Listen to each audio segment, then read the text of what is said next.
When supply chains are running smoothly and customer acquisition costs are low, almost any e-commerce operation can look like a massive success. But high-performing operators build their strategies on a completely different assumption. They know those frictionless periods have an expiration date. At some point, an overseas manufacturer will halt production, ad platforms will rewrite their algorithms and double your costs, or consumer spending will suddenly contract.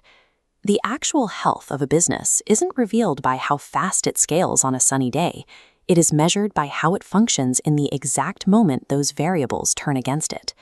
If a company relies entirely on a perfect environment to survive, it is operating on borrowed time. The businesses that survive are the ones that build their safety nets while the weather is still clear. There is massive pressure in entrepreneurship to pour every available dollar and hour directly into revenue-generating activities. This chart shows the growth trap.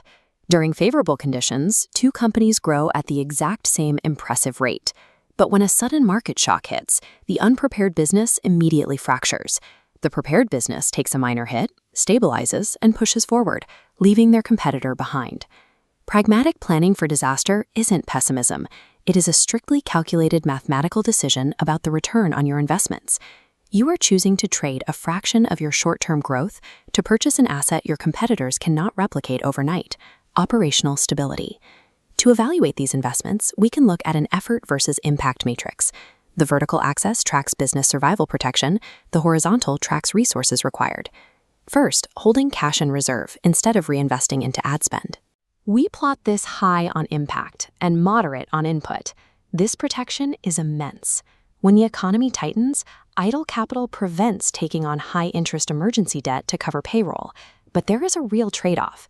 Every dollar sitting in a bank account is a dollar not acquiring a new customer today. You have to willingly accept slower immediate growth. Then there is the operational foundation. This means mapping out and writing down exactly how your company executes its daily tasks. This lands firmly in the high-impact, high-input zone. If your lead logistics manager quits tomorrow, a documented process means the rest of the team can step in and keep orders shipping without a drop in quality. It removes single points of failure. The cost here is your time. It demands a heavy upfront tax from founders to sit down and write these manuals, usually during the exact phase when they are already stretched thin scaling the company. Neither of these foundations will trigger a spike in sales. But they serve as robust insurance policies that keep the doors open when the market turns volatile. Next is diversifying your supply chain and revenue streams, finding secondary manufacturers or new sales channels. On our chart, this sits at the extreme of high impact and high input.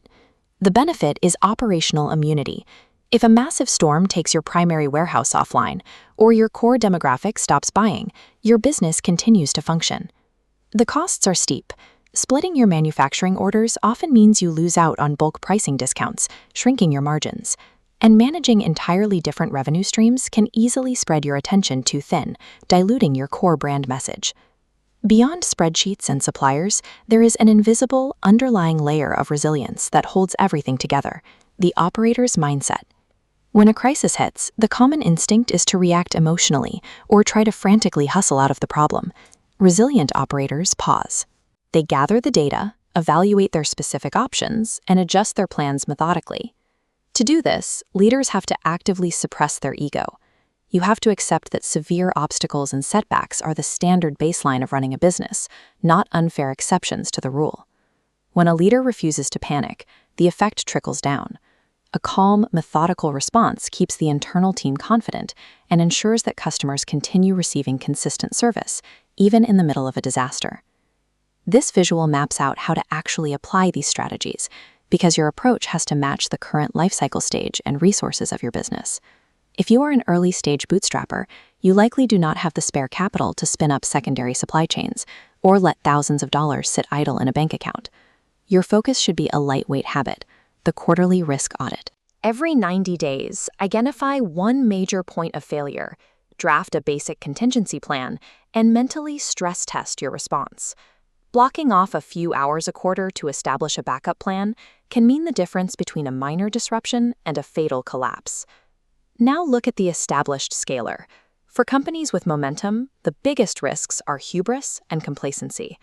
Your targets shift to heavily building cash reserves and structurally diversifying revenue. You have to accept the reality of intentionally slowing your immediate growth rate.